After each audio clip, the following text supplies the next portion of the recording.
ওই বিদেশে থাকে প্যারিসে এক ভদ্রলোক পিনাকি ভট্টাচার্য। আসলে সে, আমি বলি, ভারতের একটা এজেন্ট। অশ্রাব্য কথাবার্তা বলে, ল্যাঙ্গুয়েজটা আল্লাহ রহমতে এমন ল্যাঙ্গুয়েজ শুনলে পরে অজু নষ্ট হয়ে যায়।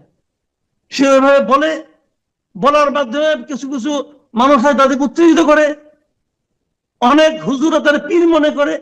কিছু লোক 32 নম্বর বাড়ি যায় ভেঙে দিয়েছে, এবং এই ভেঙে যাওয়ার ক্ষেত্রে সবচেয়ে বড় ভূমিকা কে পালন করেছে?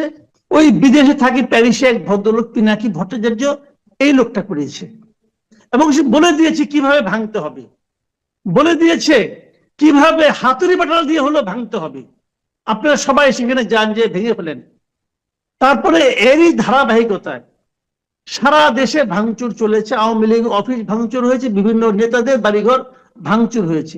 লাভটা কি হয়েছে? লাভটা হয়েছে এটা, আপনি শেখ হাসিনাকে ফেরত না আনতে পারা যে একমাত্র অপশনটা আছে, সেই অপশনটা তৈরি করে দিয়েছেন। কে তৈরি করে দিল? পিনাকি ভট্টাচার্য তৈরি করে দিল। শেখ হাসিনাকে আমাদের পক্ষে ফেরত পাওয়া আসলে কঠিন। কঠিন এটা আমরাই করে দিয়েছি, কঠিন। ভারত শেখ হাসিনাকে ফেরত দেওয়ার ক্ষেত্রে এই যে জাতিসংঘের রিপোর্টটা, এটা কোনো ভূমিকা রাখবে কিনা? আমি এই প্রসঙ্গে একটা কথা বলি। দেখেন, আমরা শেখ হাসিনার বিচার করতে চাই, তো তাকে আপনি যেতে দিলেন কেন? প্রথম প্রশ্ন, তাকে যেতে দিলেন কেন? আপনি বলতেছিলেন যে যেতে না দিলে যেভাবে মানুষ আসছিল তাকে হয়তো মেরেই ফেলতো। তাকে মারলে আপনার সমস্যাটা কি? জনগণ যদি তাকে মেরে ফেলতো সে আপনার সমস্যাটা কি? তাকে আপনি যেতে দিবেন কেন? এসএসএফ এর দায়িত্ব তো ছিল না তাকে তাকে রক্ষা করা, এটা তো তাদের দায়িত্ব বিদেশে পাঠিয়ে দেওয়ার কারো দায়িত্ব ছিল? তাকে বিদেশে পাঠিয়ে দেওয়া কোনো দায়িত্বের মধ্যে পড়ে? তাকে হেলিকপ্টার দিয়ে আপনার ক্যান্টনমেন্টে নিয়ে রাখতে পারতেন। আপনি যদি আপনি তাকে বাঁচাতে চান, ইন্ডিয়া পাঠাতে হবে কেন? ইন্ডিয়া আপনি পাঠিয়েছেন, পাঠিয়ে এখন তাকে আনতে পারতেছেন না, এটা বলেন কেন? দ্বিতীয় কথা হলো, দেখেন, ভারতের সঙ্গে আমাদের একটা চুক্তি আছে যে আমাদের কোনো বন্দী যদি ওখানে থাকে তারা সেটাকে ফেরত দিবে। এই চুক্তির মধ্যে একটা জায়গায় কিন্তু বেশি ফুয়াদ আরো ভালো বলতে পারবেন, আইনজীবী মানুষ আরো ডিটেল বলতে পারবেন। আমি যতটুকু বুঝি, চুক্তির মধ্যে একটা জায়গায় একটা কিন্তু আছে। কিন্তুটা হলো, যদি আশ্রয়দাতা দেশ মনে করে যে তাকে ফেরত দিলে সে রাজনৈতিক প্রতিহিংসার শিকার হতে পারে, তাহলে তাকে তারা পাঠাবে না। ঠিক আছে? তাহলে ভারত যত কিছুই বলেন, শেখ হাসিনাকে আশ্রয় দেওয়ার কারণে আন্তর্জাতিক অঙ্গনে খুব একটা ভালো জায়গায় আছে তা কিন্তু না। আন্তর্জাতিক বিভিন্ন প্রশ্নের তারা কিন্তু কোনো সদুত্তর দিতে এখন পর্যন্ত পারে নাই। তারা কেন শেখ হাসিনাকে রাখছে তাদের এখানে, এখন পর্যন্ত তাদের মুখে কোনো সদুত্তর আমি পাই নাই। যে উক্তিটা শুনে সবাই খুব খুশি হয়ে বাহ বাহ বলছে, এমন কিন্তু আমি পাই নাই। এই প্রশ্নটা আগামী দিনগুলোতে আরো জোরালো হতো। আমরা বলতে পারতাম যে ওনার বিরুদ্ধে আদালতে রায় আছে, উনি আসছেন না কেন, আসতে হবে, দিতে হবে, বলতে পারতাম। সেই জায়গায় দেখেন একটা ঘটনা আমাদের এখানে ঘটিয়েছে। কে ঘটিয়েছে? কিছু লোক 32 নম্বর বাড়ি যায় ভেঙে দিয়েছে, এবং এই ভেঙে যাওয়ার ক্ষেত্রে সবচেয়ে বড় ভূমিকা কে পালন করেছে? ওই বিদেশে থাকে প্যারিসে এক ভদ্রলোক পিনাকি ভট্টাচার্য, এই লোকটা করেছে। এবং সে বলে দিয়েছে কিভাবে ভাঙতে হবে, বলে দিয়েছে কিভাবে হাতুড়ি বাটাল দিয়ে হলো ভাঙতে হবে। আপনারা সবাই সেখানে যান, যে ভেঙে ফেলেন।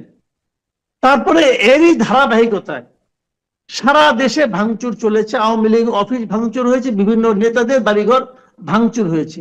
লাভটা কি হয়েছে? লাভটা হয়েছে এটা, আপনি শেখ হাসিনাকে ফেরত না আনতে পারা যে একমাত্র অপশনটা আছে, সেই অপশনটা তৈরি করে দিয়েছেন। কে তৈরি করে দিল? পিনাকি ভট্টাচার্য তৈরি করে দিল। এবং এটা তৈরি করে দিয়ে পিনাকি ভট্টাচার্য কার সুবিধা করলো? ভারতের সুবিধা করলো। এই লোক সারাদিন ভারত ভারত এমটি ভারত এমটি ভারত কথাবার্তা বলে। আসলে সে, আমি বলি, ভারতের একটা এজেন্ট। সে আমাদের এখানে সবসময় একটা আওলা লাগাইয়া আমাদের দেশটাকে অস্থিতিশীল করার জন্য সবসময় সে নানা রকম ফন্দি ফিকির করে এবং উত্তেজনকর বক্তব্য ছাড়ে। একটা জিনিস হলো কি, ডিপ এজেন্ট বলতে একটা কথা আছে। তারা প্রথমত কিছু কাজ করে তাদের আস্থায় যায়, মানুষকে আস্থায় নিয়ে নেয়। তখন যদি এই কাজ, তখন কি সারা দেশে, শুনেন, শেখ হাসিনার পতনটা অনিবার্য ছিল। এটা অগাস্টে হোক, মার্চে হোক, ডিসেম্বরে হোক, যে অনিবার্য ছিল।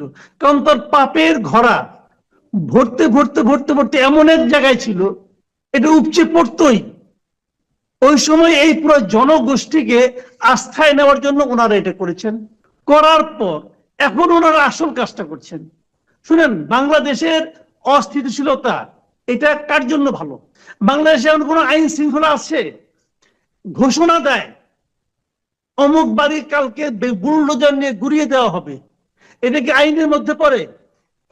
ল এন্ড অর্ডারের কোন সংজ্ঞা এটা ফেলানো যাবে? যাবে না। সিটি কর্পোরেশন বুলডোজার সাপ্লাই করে, ভেঙে দেওয়া হয়, পরের দিন আবার চিফ অ্যাডভাইজার বলে এটা সহ্য করা হবে না, বলে না এটা চিফ অ্যাডভাইজার সহ্য করা হবে না। তো সহ্য করা হবে, সহ্য করলেন কেন আপনি? আপনি তো সহ্য করলেন, আপনি রেসপন্স আগের দিন দিলেন না কেন? যখন তারা ঘোষণা দিল, ওই মুহূর্তে যে ঘোষণা দিল তাকে আপনি ধরলেন না কেন? ওই মুহূর্তে ঘোষণা তো পিনাকি ভট্টাচার্য দিয়েছে।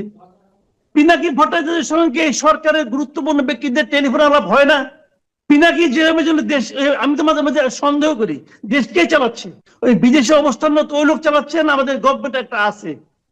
আমি এই সন্দেহ করি সে যেভাবে যেভাবে চাচ্ছে এই সবকে সেভাবে তাকে সুযোগ করে দিচ্ছে। যখন সে বললো পিরিয়ড আর দরকার নেই, থামো এখন, তখন সরকার উগ্র হয়ে গেল, শক্ত হয়ে গেল, না আর করা যাবে না।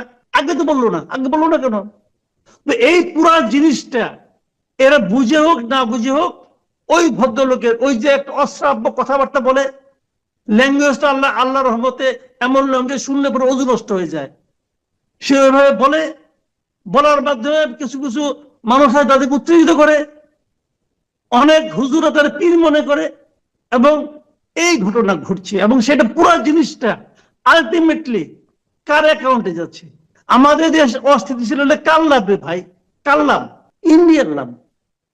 এবং তার প্রত্যেকটা কর্মকাণ্ডের এন্ড রেজাল্ট যাচ্ছে ইন্ডিয়ার পক্ষে। কিন্তু আমি এভাবে ব্যাখ্যা করছি, এই ব্যাখ্যার একটা কাউন্টার ব্যাখ্যা দেন না আপনি। কেন আপনি এই বাড়ি ভাঙার মধ্যে কি অর্জন করলেন বলেন? আপনি কি অর্জন করলেন?